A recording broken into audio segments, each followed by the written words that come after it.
Hey, so for Critical GIS, the second part of your StoryMap project is going to be a profile of another geographer named Laura Pulido. And she is very well known for her research on environmental justice and on a more specific term called environmental racism. So for this project, you're going to be doing a little bit of background reading. You can watch a video where she talks about her background in Los Angeles, being born and raised here. To watch the video, you don't need to add the video to your story map. That's really just for you to get a better understanding of her work and how her own background and her own biography informs the kind of research that she's gotten known for. So take a look at this video. It's actually a video by the University of Oregon because she recently moved to Oregon and got a job there. But I think the video is pretty good for letting you understand like how she became a geographer and how she also became interested in both the environment and with race and racism. So in this part of the story map, you can find the info for this section under the uppermost part of the module for our project. There's part 2. That's the assignment link. That's where you're going to find all of the detailed instructions for what you have to turn in for this part.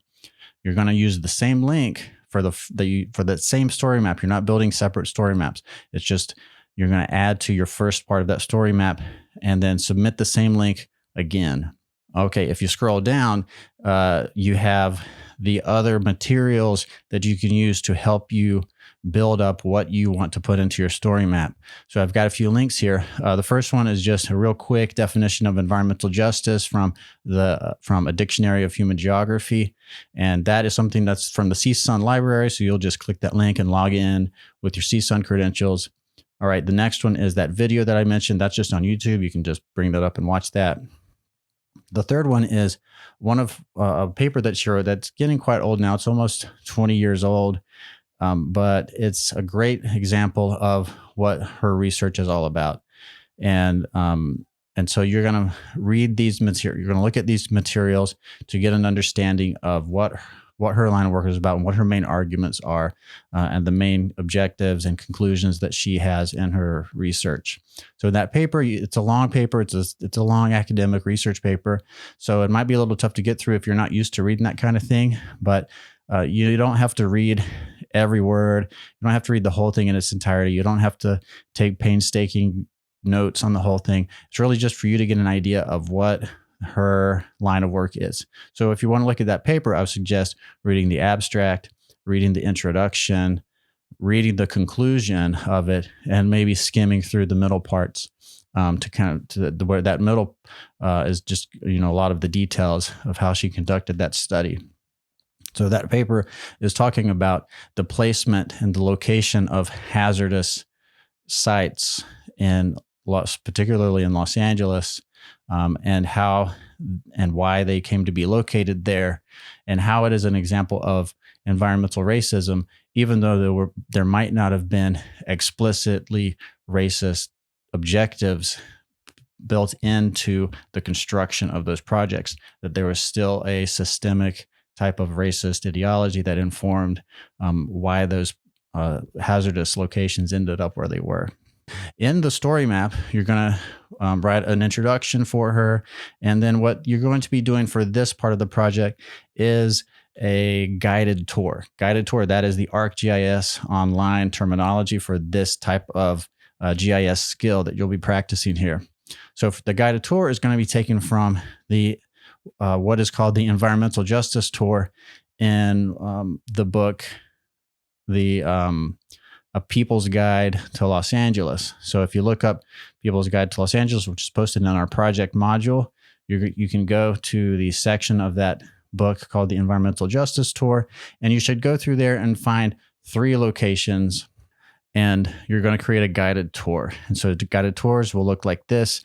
What I've done here, I've just pulled generic pictures from the internet of Los Angeles, and I've just placed them in here. But this is what a guided tour looks like. And you do have a couple of design options here when you start the guided tour. It doesn't have to look like exactly how I've put it. Feel free to use your design your design sensibilities here.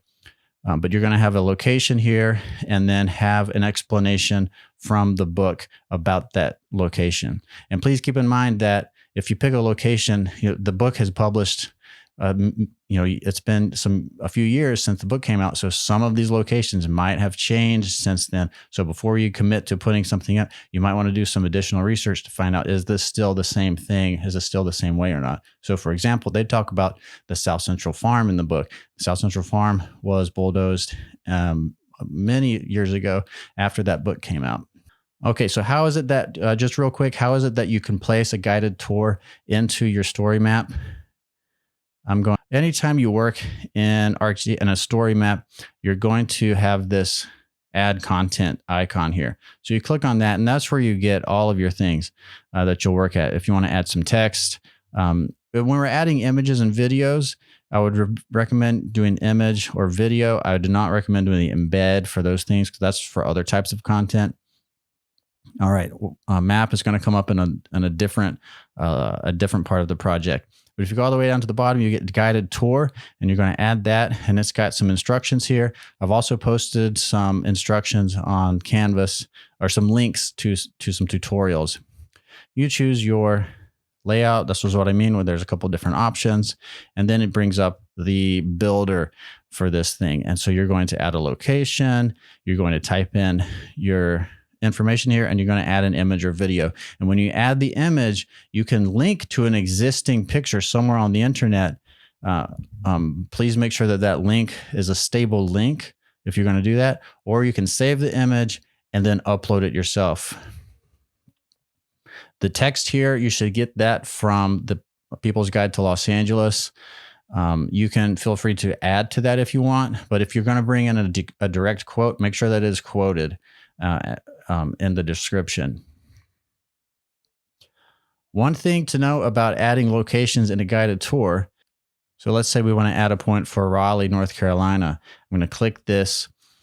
Usually what we want to do is to activate this custom zoom level here on the right side. And that is going to make sure that whatever level this is zoomed in at or out on this screen right here, that is the zoom level where that point will appear in the guided tour.